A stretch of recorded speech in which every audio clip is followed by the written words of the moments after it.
سارا برے والا چھان برا ہی بن کے رہ گیا، اور اللہ کے محبوب کی پاک زندگی کتابوں میں رہ گئی۔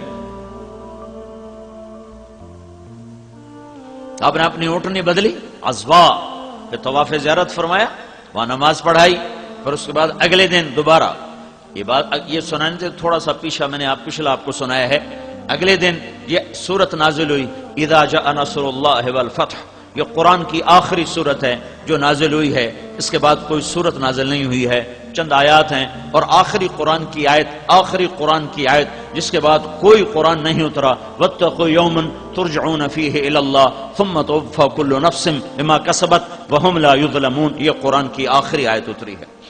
تو یہ آپ خیمے میں تشریف فرما تھے تو یہ آیت آئی، اس میں اشارہ تھا کہ میرے محبوب تیرے جانے کا وقت آ چکا ہے۔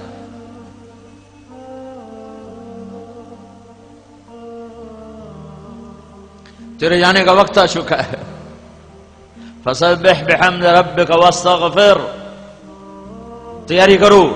تو آپ اس دن نکلے ایک دم اس آیت کے اترنے کے بعد، اس سورت کے اترنے کے بعد، اور آپ نے جمرات کی رمی فرمائی، پہلا اور دوسرا اور تیسرا، ہر جمرے کو رمی، ہر شیطان کو رمی کرنے کے بعد آپ بیت اللہ کی طرف منہ فرما کے دعا مانگی آپ نے، اور یہ دعا اتنی دیر مانگی جتنی دیر میں سورہ بقرہ پڑھی جاتی ہے، سورہ بقرہ، یہ کوئی پونے گھنٹے کی دعا آپ نے مانگی۔ پھر دوسرے شیطان کو کنکر مارے، پھر کوئی پونے گھنٹے کی دعا مانگی، پھر تیسرے شیطان کو کنکر مارے، پھر مجمع آپ کے کچھ ساتھ تھا، کچھ خیموں میں تھا، تو آپ وہاں اپنی اونٹنی پر تشریف فرما ہوئے۔ ابو بکرہ رضی اللہ تعالیٰ عنہ آپ کی اونٹنی کے ایسے نیچے کھڑے تھے، ایسے ہی منہ کے نیچے ہی، اور اونٹنی کا لعاب ابو بکرہ کے کندھے پر گر رہا تھا، یہاں یوں گر رہا تھا، انہوں نے ایسے اونٹنی کی نکیل کو پکڑا ہوا تھا۔ تو اس میں اللہ کے نبی نے یہ جملہ بولا، ایھا الناس عسى الا تلقوني بعد عامی ھذا، جو درد ہے اس جملے میں میں تمہیں بتا نہیں سکتا ہوں۔ ہائے، مرنے والا جب حسرت سے دیکھتا ہے اپنی اولاد کو تو وہ جو بولتا ہے وہ الفاظ نہیں ہوتے، وہ دوری دھار کا خنجر ہوتا ہے جو قلب و جگر کو چیر کے رکھ دیتا ہے۔ تو آپ کو نظر آ گیا تھا کہ میرے رب نے میرے روانہ ہونے کا اعلان کر دیا ہے، تو سامنے اپنا گلشن تیار ہے، جیسے مالی گلشن کو دیکھتا ہے جو چھوڑنا پڑ رہا ہو تو کیا اس کی حسرت ہوتی ہے۔ اس ایک جملے میں جو حسرتیں ہیں میں اس پر رو تو سکتا ہوں، میں اسے الفاظ میں نہیں لا سکتا۔ ایھا الناس عسى الا تلقوني بعد عامی ھذا، لوگو یہ میری تمہاری آخری ملاقات ہے، آج کے بعد تم مجھے دیکھ نہ پاؤ گے۔ اس 11 تاریخ کے خطبے میں اب جب مینا میں عرفات میں جب آپ کو کسی بات کی ضرورت پڑتی تھی تو ربیہ بن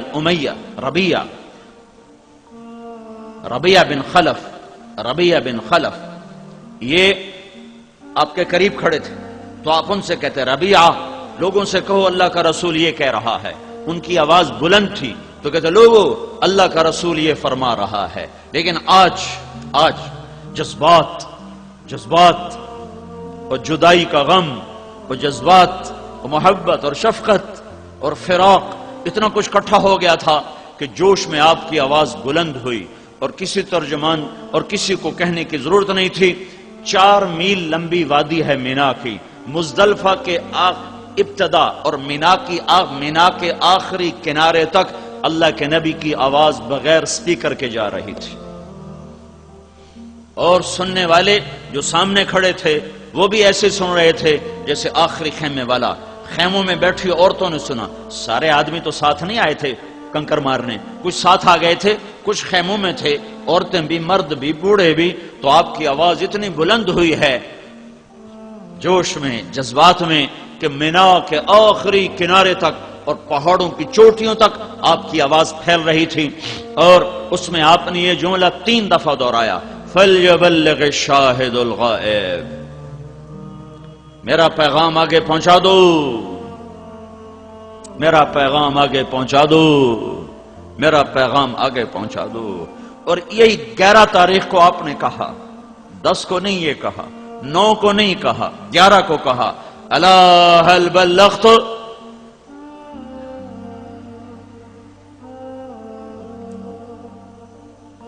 کیا میں نے اللہ کی امانت کو پہنچا دیا؟ الا هل بلغت؟ کیا میں نے اللہ کی امانت کو پہنچا دیا؟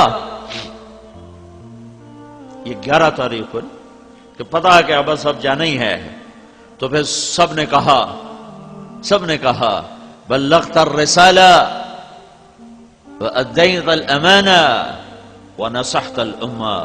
یا رسول اللہ، ہم گواہ ہیں، آپ نے پیغام پہنچا دیا، آپ نے امانت کو منتقل کر دیا۔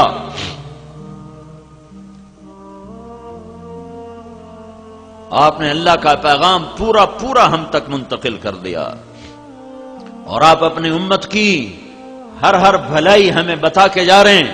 تو کہا اللہم اشہد، اللہم اشہد، اللہم اشہد۔ اللہ گواہ ہو جا، یہ کہہ رہے ہیں میں نے تیرا پیغام پہنچا دیا ہے۔ یہ 11 تاریخ کو یہ تبلیغ کا کام امت کی طرف منتقل ہوا۔ فَلْيُبَلِّغِ الشَّاهِدُ الْغَائِبُ، جاؤ میرا پیغام آگے پہنچا دو۔ یہ تبلیغ کا کام کوئی تحریک نہیں، کوئی جماعت نہیں، یہ امت کا اصل کام ہے۔ جتنے دین کے کام ہیں تبلیغ کے سوا وہ طلبگاروں کے لیے ہیں، بے طلب کے لیے اس میں کوئی پیغام۔ ابھی ظہر کے وقت ایک شخص نے مجھ سے کہا بہاڑی میں کہ میں اپنا بیٹا آپ کے مدرسے میں داخل کرانا چاہتا ہوں۔ میں نے کہا میرے پاس کوئی جگہ نہیں ہے، ایک بستر بچھانے کی بھی جگہ کوئی نہیں ہے، میں معافی چاہتا ہوں، میں داخل نہیں کر سکتا۔ دعوت ہے جس میں وسعت ہے سمندر کی طرح، جس میں اٹھان ہے بادلوں کی طرح، جس میں فیضان ہے بارش کے قطروں کی طرح، جو طلبگار پہ بھی برستا ہے، بے طلب پہ بھی برستا ہے۔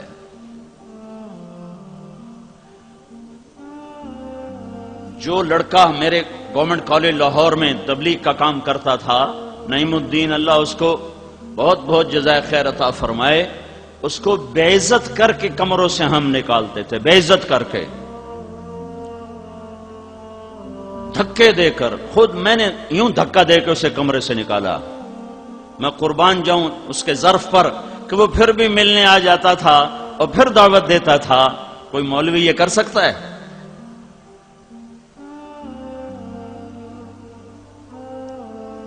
کیا کام ہے، عجب کام ہے۔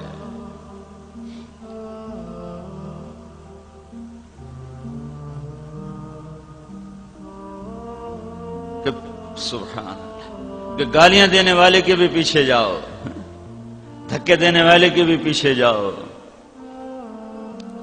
نیا میں تبلیغ میں تھا تو ایک جگہ ہماری جماعت تھی، تو عمومی گشت میں ایک آدمی نے ماں بہن کی گالیاں نکالی ہم سب کو۔ تو ہمارا امیر کہنے لگا بھائی اپنے بھائی کے لیے دعا کرو، اس بیچارے کو پتہ کوئی نہیں ہے۔ اللہ اکبر، اتنا بڑا ظرف، کسی دیندار کو اوئے کر دو تو تمہیں حشر دکھا دے گا کہ تو ہے کون مجھے اوئے کہنے والا۔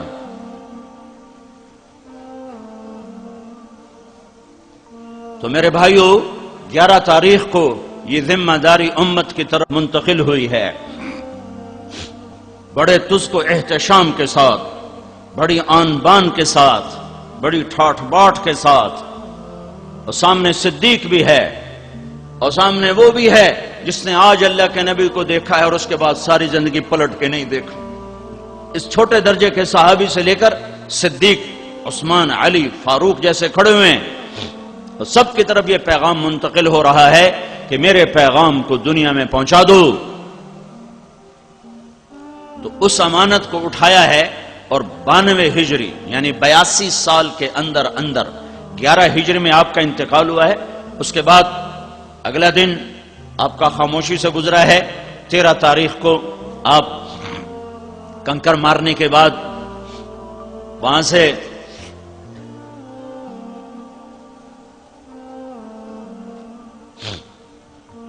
رات آپ نے وادی ابتا میں آ کے قیام کیا ہے، اور تہجد کی نماز کے وقت آپ نے جا کر طواف زیارت فرمایا ہے، اور پھر فجر کی نماز آپ نے حرم میں ادا فرمائی ہے اور سورہ والطور کی تلاوت فرمائی ہے، اور 14 کی صبح کو آپ مکہ سے نکلے ہیں۔ 8 دن کے بعد آپ مدینہ پہنچے ہیں، اور اس کے بعد 12 ربیع الاول کو آپ دنیا سے تشریف لے جاتے ہیں۔ 29 ربیع الاول کو 29 صفر محرم صفر یہ مہینہ 29 کا تھا۔ آپ کو عصر کی نماز کے بعد جنت البقیع سے واپسی پر ایک جنازے کی شرکت میں آپ کو سر درد ہوتا ہے، گھر پہنچتے پہنچتے وہ بخار میں تبدیل ہو جاتا ہے، اور 12 ربیع الاول کو آپ دنیا سے تشریف لے جاتے ہیں۔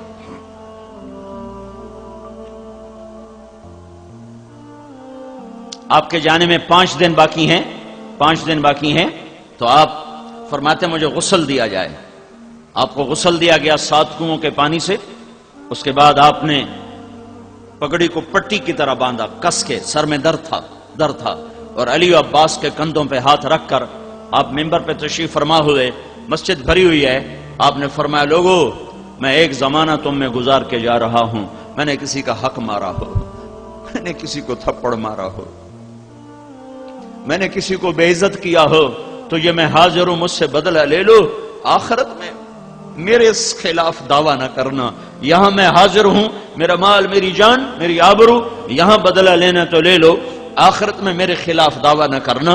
تو صحابہ مسجد میں چیخ چنگاڑا مچ گیا، لیکن آپ یہ مسلسل مطالبہ فرماتے رہے، اور ادھر سے مسلسل آہو بکا کی آواز تھی۔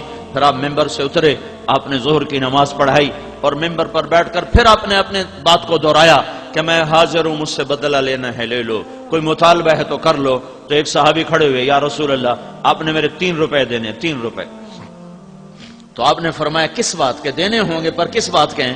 تو اس نے عرض کی یا رسول اللہ ایک سائل آیا تھا، تو آپ کے پاس تھے نہیں، تو آپ نے مجھے فرمایا تھا، تو آپ کی جگہ میں نے دیے تھے۔ کہا ہاں ٹھیک ہے۔ پھر آپ نے کہا فضل عباس کے بیٹے بڑے، فضل میرا قرضہ تمہارے ذمہ ہے۔ کہا یا رسول اللہ میرے ذمہ ہے۔ اس کے بعد آپ تشریف لے گئے ہیں، اور آپ نماز کے لیے آ رہے ہیں۔ جمعرات کو عشاء کی نماز کے لیے آپ اٹھے اور پوچھا نماز ہو گئی؟ کہا جی آپ کا انتظار ہے۔ آپ اٹھنے لگے تو غش کھا کے گر گئے۔ پھر تھوڑی دیر بعد ہوش آیا، تو آپ نے فرمایا نماز ہو گئی؟ کہا یا رسول اللہ آپ کا انتظار ہے۔ پھر آپ اٹھنے لگے، پھر غش آ گیا، پھر بستر پر گر گئے، پھر تیسری دفعہ اٹھے، پھر فرمایا نماز ہو گئی؟ کہ نہیں یا رسول اللہ آپ کا انتظار ہے۔ تو پھر آپ نے فرمایا ابو بکر سے کہو کہ وہ نماز پڑھائے۔ آج نبی کے مصلی پر غیر نبی کھڑا ہونے والا ہے۔ دنیا کی تاریخ میں یہ پہلی دفعہ ہونے لگا ہے کہ نبی کی جگہ پر غیر نبی آنے والا ہے۔ غیر نبی تو ایویں نہیں آ سکتا، بغیر انتخاب کے نہیں آ سکتا۔ تو ابو بکر پچھلی صفوں میں تھے، عمر پہلی صف میں تھے، تو لوگوں نے یوں سمجھا کہ نماز پڑھانی ہے، انہوں نے عمر رضی اللہ عنہ کو مصلی پہ کھڑا کر دیا۔ تو عمر رضی اللہ عنہ کی اللہ اکبر، تو اللہ کے نبی چارپائی پہ لیٹے اٹھ کے بیٹھ گئے، اور اندر سے زور سے پکارا عمر کو پیچھے کرو اور ابو بکر کو آگے کرو۔ اب اللہ الا ان یکون ابا بکر، میرے رب نے کہا ہے میرے مصلی پر ابو بکر کے سوا کوئی نہیں کھڑا ہو سکتا۔ اب اللہ الا ان یکون ابا بکر، میرے مصلی پر ابو بکر کے سوا کوئی نہیں کھڑا ہو سکتا۔ تو عمر کو نماز توڑوا کے پیچھے کیا گیا اور ابو بکر صدیق کو آگے کیا گیا۔ تو ابو بکر رضی اللہ تعالیٰ عنہ نے عشاء کی نماز پڑھائی، اور جمعے کی 5 نمازیں پڑھائیں، اور ہفتے کی 5 نمازیں پڑھائیں، اور اتوار کی 5 نمازیں پڑھائیں 15، اور پیر کی فجر پڑھائی 16، اور جمعرات کی عشاء 17۔ ہفتے کے روز اب ظہر کی نماز پر حضرت علی اور عباس کے کندھے پر ہاتھ رکھ کر مسجد میں تشریف لائے۔ ابوبکر ایسے نماز پڑھا رہے ہیں، ادھر سے اللہ کے نبی کی آمد محسوس ہو گئی کہ آ رہے ہیں، تو ابوبکر یوں پیچھے ہٹنے لگے کہ اللہ کے نبی پڑھائیں اور میں پیچھے ہو جاؤں۔ تو آپ نے ہاتھ کا اشارہ کیا کہ کھڑے رہو۔ تو ابوبکر کھڑے رہے، تو تو اللہ کے نبی آئے اور الٹی طرف ابو بکر کے یہاں ساتھ بیٹھ کر آپ نے ابو بکر کے پیچھے زور کی نماز پڑھائی اور یہ عملی طور پر اعلان کیا کہ میرے بعد میرا نائب ابو بکر ہے۔ آپ نے واضح کیوں نہیں کہا کہ میرے بعد ابو بکر ہے؟ تو ایک حدیث میں آتا ہے صحابہ نے کہا یا رسول اللہ آپ اپنا نائب تو مقرر فرمائیں، تو آپ نے فرمایا اگر میں زبان سے مقرر کر دوں اور تم اس کی نافرمانی کرو تو تم پہ اللہ کا عذاب آئے گا، لہذا میں یوں نامزد نہیں کرتا، اللہ خود اسے نامزد کر لے گا جس کے لیے وہ طے کر چکا ہے۔ تو نمازوں کے ذریعے سے اشارہ ہو گیا کہ میرے بعد ابو بکر ہے۔ 12 ربیع الاول آ گئی پیر کی صبح، 7 جون 633 عیسوی 11 ہجری، فجر کی نماز کے لیے آپ ابو بکر نماز پڑھا رہے ہیں، حضرت انس پہلی صف میں تو آپ نے ایسے کھڑکی کھولی یوں اور اپنی صحابہ کو ایک نظر دیکھا، تو حضرت انس فرماتے ہیں کہ نماز کے اندر ہی ہم سب یوں اللہ کے نبی کو دیکھ لیں گے، یہی بھول گئے کہ ہم نماز میں کھڑے ہیں، ہم سب یوں اللہ کے رسول کو دیکھیں۔ آئے کیا منظر ہوگا وہ!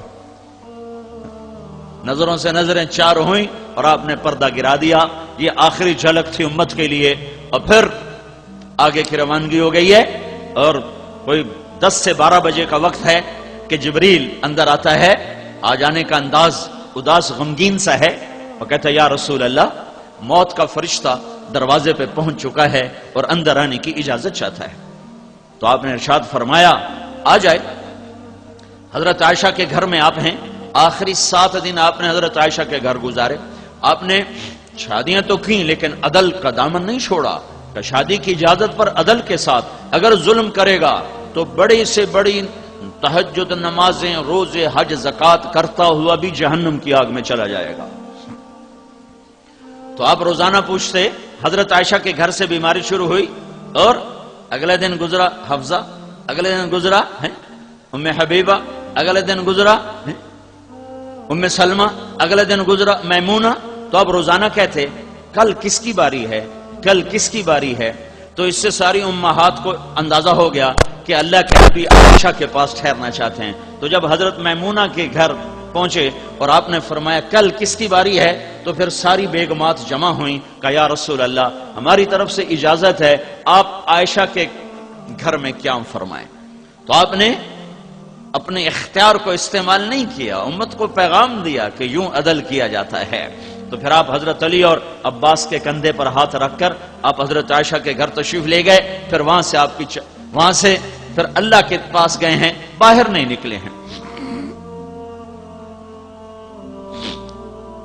تو اس وقت جب ملک الموت آیا ہے تو آپ حضرت ام عائشہ کے سینے پر یوں سر رکھ کے یوں لٹو، نیم دراز تھے اس حالت میں، یہ گال حضرت عائشہ کے یہاں سینے پر یہاں رکھا ہوا تھا، یوں کر، اور حضرت عائشہ بیٹھی ہوئی تھی، یوں بیٹھی ہوئی تھی اور یہاں آپ کا سر سینے سے لگایا ہوا تھا۔ آیا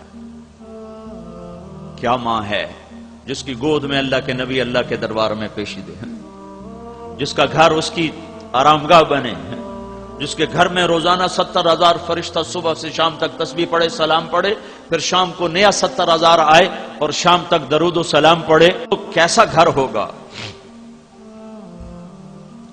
تو ملک الموت اندر آ کر کہتا ہے السلام علیکم یا رسول اللہ۔ آج یہ پہلا موقع ہے ملک الموت نے کسی کو سلام کیا ہے، وہ کسی کو سلام نہیں کرتا، نہ آئندہ کرے گا، نہ پہلے کیا۔ کہنے کہ یا رسول اللہ جب سے موت کا کام میرے ذمہ لگا ہے یہ پہلا موقع ہے، اللہ نے فرمایا پوچھ کے جانا بن پوچھے نہ جانا، اور یہ پہلا موقع ہے اللہ نے فرمایا آنا چاہیں تو لے آنا، رہنا چاہیں تو چھوڑ کے آ جانا۔ تو آپ نے فرمایا اگر میں کہوں میری جان نکالو تو میری بھی نکالو گے؟ کہ جی آپ کی بھی نکالوں گا۔ تو آپ نے جبریل کو دیکھا، کیا کہتے ہو؟ تو جبریل نے کہا یا رسول اللہ اللہ آپ کی ملاقات کا شوق رکھتا۔ تو آپ نے فرمایا اچھا جاؤ پہلے اللہ سے پوچھ کے آؤ میرے بعد میری امت کے ساتھ کیا کرے گا۔ یہ نہیں فرمایا جاؤ پوچھ کے آؤ میرے بعد حسن حسین کے ساتھ کیا کرے گا، حسین کو تو ان قریب ذبح کیا جانے والا ہے اور اس کا سر نیزے پہ چڑھنے والا ہے، اور میرا خاندان بوٹی بوٹی ہونے والا ہے، اس کا خون پانی کی طرح بہنے والا ہے، اس کو نیزوں پہ چڑھا کے پھرایا جانے والا ہے، تو جاؤ پوچھ کے آؤ میرے بعد میری اولاد کے ساتھ کیا کرے گا۔ اولاد کو اللہ کی تقدیر کے حوالے کر دیا۔ تھوڑی دیر پہلے ملک الموت کے آنے سے پہلے حضرت فاطمہ کو بلایا، پیار کیا، سینے سے لگایا، اس کے کان میں فرمایا میں جا رہا ہوں بیٹی، میں جا رہا ہوں۔ تو رونے لگی، پھر ان کا کان اپنے پھر سینے پر سر رکھ کر کہا رو نہیں، رو نہیں، میرے بعد سب سے پہلے تیری میری ملاقات ہوگی۔ 6 مہینے بعد حضرت فاطمہ کا بھی انتقال ہوگا۔ پھر حسن حسین کو بلایا، دونوں کو یوں لے لیے، ایک ادھر ایک ادھر، اس طرح، اور دونوں کو پیار کر رہے ہیں اور خاموش آنسو بہ رہے ہیں، خاموش آنسو بہ رہے ہیں، پیار کر رہے ہیں رو رہے ہیں، پیار کر رہے ہیں رو رہے ہیں، مسلسل رو رہے ہیں، مسلسل رو رہے ہیں کہ آگے نظر آ رہا تھا کہ یہ کس طرح سر کٹوا کے نیزے پہ چڑھے گا۔ واہ یا رسول اللہ، کمال ہی کر دیا۔ پھر علی کو بلوایا اور ان کا سر اپنی گود میں رکھا اور ان کی کمر پہ سے ہاتھ پھیرتے رہے اور دعا دیتے رہے۔ پھر ان کو بھی رخصت کر دیا۔ اب آیا ہے میرے رب کا پیغام، تو جبریل سے کہہ رہے ہیں اللہ سے پوچھ کے آؤ میرے بعد میری امت کے ساتھ کیا کرے گا۔ یہ نہیں کہہ رہے اہل بیت کے ساتھ کیا کرے گا، کہ وہ اللہ کی تقدیر کے سپرد، جا پیغام جا میرا پیغام دے میرے رب کو، میرے بعد میری امت کے ساتھ کیا کرے گا۔ تو اللہ کا پیغام آیا کہ میرے محبوب میں تیرے بعد تیری امت کو تنہا نہیں چھوڑوں گا، ساتھ دوں گا، میرا ان پہ سایہ رہے گا۔ تو آپ نے فرمایا الآن قرت عینی، اب میری آنکھیں ٹھنڈی ہیں۔ اللہم الرفیق الاعلی، یا اللہ اب مجھے اپنے پاس بلا لے، مجھے میرے رب کی عزت کی قسم اگر اللہ کا نبی یہ سوال نہ اٹھاتا تو آج میں اور آپ بھی بندر خنزیر ہوتے، یا پتھروں میں دبا دیے جاتے، یا ہواؤں سے اڑا دیے جاتے، یا پانیوں سے بہا دیے جاتے، یا زمین میں دھسا دیے جاتے، یا آگ سے جلا دیے جاتے، یا صاعقہ برستی، یا بجلی کڑکتی، یا بادلوں سے آگ برستی اور ہم خس و خاشاک ہوتے یا راکھ ہوتے۔ جیسے اللہ نے پہلی قوموں کو کبھی بندر بنایا، کبھی خنزیر بنایا، کبھی پانیوں میں بہایا، کبھی ہواؤں سے اڑایا، کبھی زمین میں دھسایا، کبھی پتھروں کی بارش میں دبایا۔ میرے اور میرے رب کا کیا رشتہ ہے؟ بیچ میں محمد مصطفیٰ کے آنسو ہیں، فریادیں ہیں، آہ ہے، نالے ہیں، رات کا رونا دھونا ہے۔ ان کے آنسوؤں کو دیکھ کر میرے رب نے کہا اچھا تیری امت کے ساتھ وہ نہیں کروں گا جو پہلوں کے ساتھ کیا۔ اگر یہ اس وقت نہ ہوتا تو میں اور آپ بھی انسان نہ ہوتے، کوئی اور نسل شکل میں نظر آ رہے ہوتے۔ الآن قرت عینی اللہم الرفیق الاعلی، اے اللہ میری آنکھیں ٹھنڈی ہیں، اب مجھے اپنے پاس بلا لے، میرا کام ہو گیا۔ پھر جاتے وقت بھی امت کو ہی نصیحت فرمائی ہے، سارے دین کا خلاصہ 2 باتیں، الصلاۃ وما ملکت ایمانکم، اے میری امت ایک نماز نہ چھوڑنا، اور آپس میں سلوک رکھنا، ماتحتوں سے سلوک رکھنا، غریبوں سے سلوک رکھنا، آپس کا سلوک نہ خراب کرنا۔ حجۃ الوداع کا سارا خطبہ اخلاق ہیں، اخلاق، نماز کا ذکر نہیں، روزے کا ذکر نہیں، تسبیحات کا ذکر نہیں، تلاوت کا ذکر نہیں، عبادات کا ذکر نہیں۔ عرفات کا اور مینا کے دونوں 10 کا 11 کا 9 کا یہ تینوں خطبوں ساری کتابوں سے ڈھونڈ کر جب میں نے اس کا خلاصہ نکالا ہے تو سارے کا سارا اخلاق پر ہے، عبادات پر نہیں ہے، اخلاق پر ہے کہ سب سے زیادہ یہ امت گھاٹا کھائے گی، اخلاق میں گھاٹا کھائے گی۔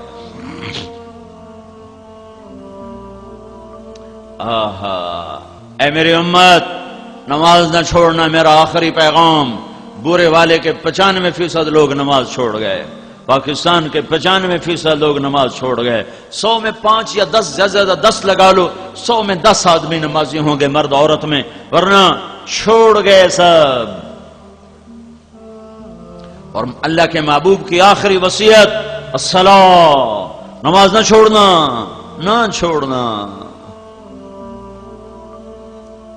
وما ملکت ایمانکم، یہ صرف ایک ایمانکم کی طرف نہیں، یہ پوری معاشرت کی طرف اشارہ ہے کہ آپس کے سلوک اور محبتوں کو باقی رکھنا، ایک دوسرے کی برداشت کرنا، اور خاص طور پر میری امت کے غریب، مسکین، مزدور، نوکر، ملازم، ملازمہ، گھر میں کام کرنے والیاں، کام کرنے والے، دفتر میں، کھیت میں، ان پر رحم کھانا، ان پر فرعون نہ بن جانا۔ اپنے ہاتھ سے ڈونگا چھوٹ کر ٹوٹ جائے تو عورت کہتی اوہ ڈونگا ٹوٹ گیا، اور نوکرانی کے ہاتھ سے پرچ بھی ٹوٹ جائے تو اس کو آخری حد تک پہنچا دیتی ہے کہ میرے اتنے قیمتی شرٹ کی پرچ تو نے توڑ دی۔ مالک کے اپنے ہاتھوں سے گاڑی لگ جائے کہتا وہ گاڑی لگ گئی، اور ڈرائیور کے ہاتھوں خراش بھی آ جائے تو نہ اس کی ماں چھوڑتا ہے نہ بہن چھوڑتا ہے کہ تو اندھا تھا تجھے نظر نہ آیا، تو نے میری نئی گاڑی کو خراش لگا دی۔ یہ خراش تو مٹ جائے گی، پر اس گالی دینے سے جو اس کے دل پر خراش لگی ہے اسے اب 7 آسمان کا پانی بھی نہیں مٹا سکتا ہے، نہ دھو سکتا ہے۔ اوہو میرے بھائیو، کیا کریں؟ جب علم غلط ہو جائے نا، عمل کی غلطی جلدی ٹھیک ہو جاتی، علم کی غلطی تباہ کر دیتی ہے۔ اور جب علم صرف روٹی کے لیے رہ جائے تو وہ علم شعور نہیں پیدا کرتا بلکہ پیٹ کی ہوس کو بڑھاتا ہے۔ ہمارا المیہ یہ ہے کہ کالج سکول ان کی تعلیم برائے شعور نہیں ہے، برائے روٹی ہے۔ اور دکھ درد کی بات یہ ہے کہ مدرسے میں جانے والا بھی وہ بھی روٹی کے گرد گھوم رہا ہوتا ہے، وہ بھی اپنے قرآن سے اللہ کی تلاش میں نہیں ہوتا، وہ بھی کہتا ہے کوئی نوکری مل جائے گی، کہیں ملازمت مل جائے گی، کہیں سکول ماسٹر لگ جاؤں گا، کسی دفتر میں چلا جاؤں گا، کوئی امام خطیب بن جاؤں گا۔ تو نہ اس کا علم اس کے دماغ کے دریچے کھول سکا، نہ اس کا علم اس کے دماغ کے دروازوں پہ دستک دے سکا، تو سو گئی امت، علم ہی غلط ہو کے رہ گیا۔ علم کا موضوع روٹی نہیں ہے، علم کا موضوع شعور ہے، معرفت ہے، بیداری ہے۔ علم کی منزل غلط ہو گئی۔